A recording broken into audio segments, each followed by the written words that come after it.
What's good everyone, OJ here. Welcome back to another video. Today we're talking about Pokemon Brilliant Diamond and Shining Pearl, some of the controversy surrounding this game. Now that it's out, we're seeing some of the sales, and was it a little overblown when it comes to the outrage out there? We're gonna go ahead and get into all of that, but before we do, please make sure you hit that like button, subscribe if you're someone new, and click that notification bell to get my videos first. Now let's go ahead and talk about the controversy first, because when this game was first revealed, many people felt this is not the way a Gen 4 remake should look on the Nintendo Switch system. And I completely understand where a lot of these people are coming from. It took the chibi style, maybe what you would expect on the DS. Now they're putting that on the Nintendo Switch.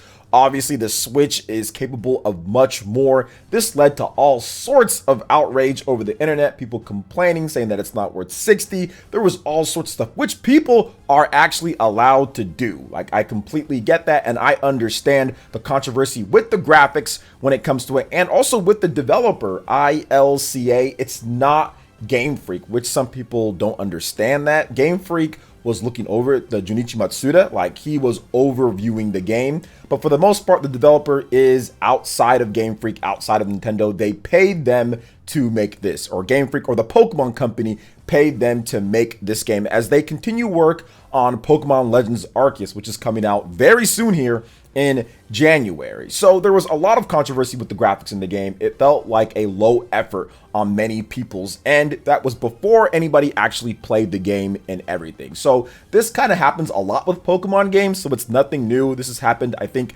3 straight years in a row for the most part. Pokemon Let's Go Pikachu and Eevee in 2018, Pokemon Sword and Shield in 2019. I guess we had the expansion pack, which didn't get as much problems for Pokemon Sword and Shield, but now at this point, now we have Pokemon Brilliant Diamond and Shining Pearl, and then more. So it's like every single year there is something when it comes to Pokemon, which is understandable because the fans are maybe looking for a bit more, or for it to evolve in a certain way that it hasn't evolved compared to Nintendo's other franchises like Mario or Zelda and stuff like that. So completely understand that. But was it a little overblown? Well, we'll talk about that in just a bit. So big UK sales. Let's go ahead and get into that. We have the sales numbers that are coming out, because it's one thing to complain and it's one thing to talk about things and it's one thing to like get really upset. But if you still go out there and buy it, I mean, what's going on there, right? But you know, there's all sorts of people over the internet. You don't know if they actually bought the game or not. But let's talk about this, because this had a pretty fast start in the UK. Now, the UK sales,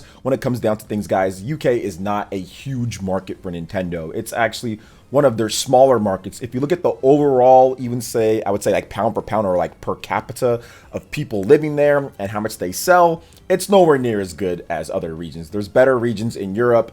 There's better regions. Obviously, the US is better. Japan is better. I think all of Asia is definitely better considering how many more people there are. I think even like within like Spain, like the rate of what people buy there, even though they don't have as many people, is better as well for Nintendo. So I don't really put too much of an emphasis on there, but it kind of goes to show you how big these games are when it comes to Pokemon and how well it did. So it can give us a little bit of a sign of what's going on with the rest of the world as well. So according to Game Industry Biz, the remakes of the classic DS titles, Pokemon Brilliant Diamond and Shining Pearl, are comfortably the biggest Switch game launch of the year, beating Super Mario 3D World plus Bowser's Fury.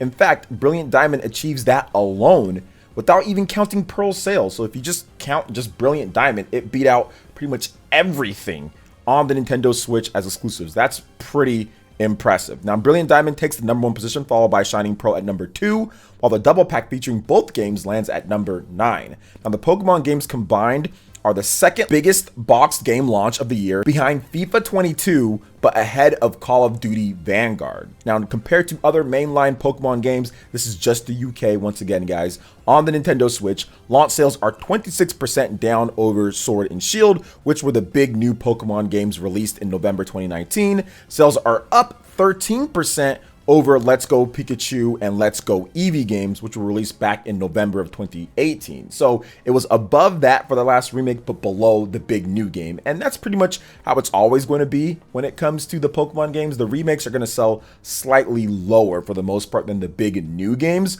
What's going to be very interesting is to see exactly how Pokemon Legends Arceus sells, because I think that's the one that everyone's kind of like waiting for and waiting to see how well that game does and waiting to see how it plays. So that's going to be very interesting when that happens. And I feel that that game is going to have a huge launch considering it is a big new Pokemon game. Now let's talk about some other stuff here, because I put a number of hours more into Pokemon Brilliant Diamond. I also have Shining Pearl. Nintendo did give me a review code for these games, but I also purchased the game myself as well because I wanted a boxed copy of a Pokemon game, and these games usually end up being worth more in the future. Like, the cartridges are always worth a lot, so it's just good to collect Pokemon games anyway, because chances are they're going to be worth a lot, you know, 10 years down the line or whatever the case is. But anyway, I've been playing the game, and now that I'm playing it and I'm kind of having fun, and that's kind of where this comes from. Like, is the outrage a little bit overblown? It seems like people are playing the game, not just myself, but so many other people are playing the game, buying the game, and enjoying the game. Yes, it's not the perfect remake that I think everybody would have liked for when it comes to the graphics and everything, and maybe having all of the Pokemon Platinum content, that would have been great, or maybe a bit more effort when it comes to certain things, but the remastered music is really good. Obviously, the quality of life features is really good compared to the DS games. Anybody saying that you can go back and play those old DS games, considering how slow those are, if you're playing it on the actual hardware and not like an emulator or something like that, considering how slow those are, I don't think that's a good idea to go back and play those. I've seen some people's reviews say that. No, absolutely not. Not on the native hardware. No way, Jose, would I go back and play those, considering how slow those are. And there's other quality of life fixes that just make this version a lot better to play, and it's always a plus. This is also a quality of life thing, the fact that it's on the Switch. You can play it anywhere that you want. That is a big deal. I know some people like to suppress that, but it's a big deal to me as a quality of life, as an actual real life quality of life, that I can take it off the big screen and play it portable. Then I can also put it on there when I feel like playing dock anywhere in my house. If I have the dock, bam, you put it there, you play, you have fun. You can take it off, lie down in bed, and play it. So it gives you the best of both worlds when it comes down to it. And to me, that is a big reason, for me at least, why I'm enjoying it a bit more. Because there were times when I was playing the original DS games that I would have loved to just lie down on the couch and play it on the TV, but you can't. There was no DS player or anything like that. Like, there was a Game Boy Advance player, which I did play the Game Boy Advance Fire Red, Leaf Green. I played a lot of that on the TV, then would take it on the go as well. So almost like a really ghetto version of the Switch that we have at this point, all the way back, you know, in 2003, 2004, when those games were coming out. But now we actually have that as a reality with a singular device, and it's fantastic to do that with the Pokemon game. So I'm really enjoying my time with it. You know, I didn't have extremely high expectations heading into it just because the graphics and everything like that. And so many people were so down on this game. Like, the outrage was really crazy. But now that people are playing it, it's actually kind of fun. The nostalgia kind of kicks in, but the game is Pokemon. I mean, it is a pretty faithful remake. Outside of what we talked about when it comes to the quality of life stuff and all that, it's a really faithful remake of the original DS games, and the original DS games are really good. Pokemon Diamond and Pearl, to me at least, was the way that the Pokemon Company kind of got into the new era with the online play and what they did with the trading and all of that. It really revolutionized the Pokemon experience, and all of that is still there for the most part, and the gameplay is still there. The Pokemon are still there. The great Pokemon are still there. A lot of the Pokemon in there are some of my favorite Pokemon of all time, are Gen 4. So I think this game brings a lot to the table.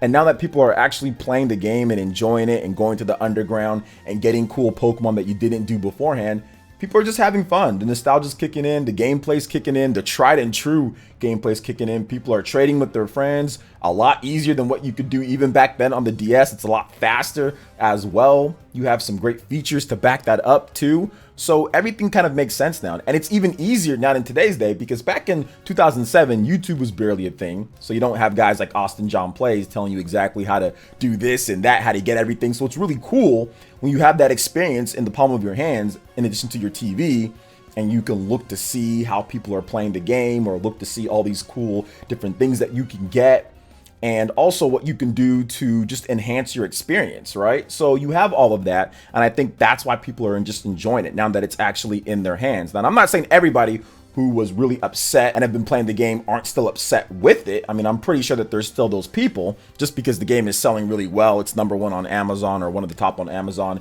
it's the top on the eShop charts. I mean, we know it's going to have a huge launch in Japan. We know this game's doing extremely well. That doesn't mean that there isn't criticism. That doesn't mean that people who didn't like it beforehand still aren't liking it now at this point, even though they bought it. But at the same time, it seems like a lot of people, especially on Twitter, have pretty much kind of changed a little bit. Like, people are starting to play it, and they're realizing that the games are still extremely well done. The games are still really good. Yes, like I said, there could be some other things that they can do to make the experience better when it comes to the visual presentation.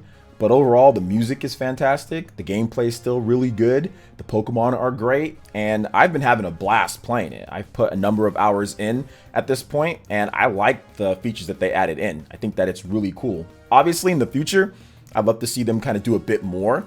But I think maybe that's what the Legends Arceus line is for, the Pokemon Legends Arceus. I think that might be for them kind of going back into these regions that we've been before and starting something completely new, making a different prequel, and that's like the big game. Then you also have the big mainline Pokemon games. I mean, I don't know where this Pokemon Brilliant Diamond, Shining Pearl like line of games is gonna go. Are they gonna go and do other ones? I'm not really sure. I don't think they know either.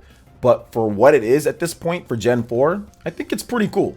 I think it's pretty cool, and I think it's a good game. Like I said, I would have liked something maybe a bit more, but at the same time, now that I'm playing it, it's still a fun game. It doesn't do anything that's crazy out there since it's a pretty faithful remake, but then again, it's much better than those games originally if you played them on there, which I played the heck out of those games. I put thousands of hours into Pokemon Diamond and Pearl. Across the two games, thousands of hours. So if you compare it to that, it's definitely a lot better and a big step up to play when it comes to comfort, also when it comes to quality of life, and when it comes to just taking advantage of the modern age. Now you can go on Discord and play with your friends. You can go on Twitter. You can set up tournaments. It's way easier to do everything. So even though there was online play back then and there was forums, there was stuff to where you can set up things, which I did go into a little bit, it's way better now with Pokemon, with all the different modern tech that we have. So it enhances the game. Even though it's not built into the game with certain things, it enhances it because now you can connect with your friends even better and easier with your cell phones or with your PC or your tablets. Everything is right there. So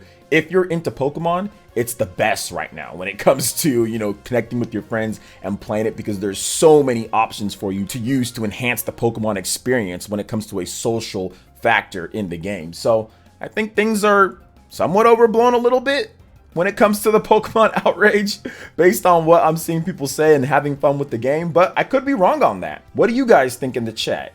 Was everything a little bit overblown? Was it not?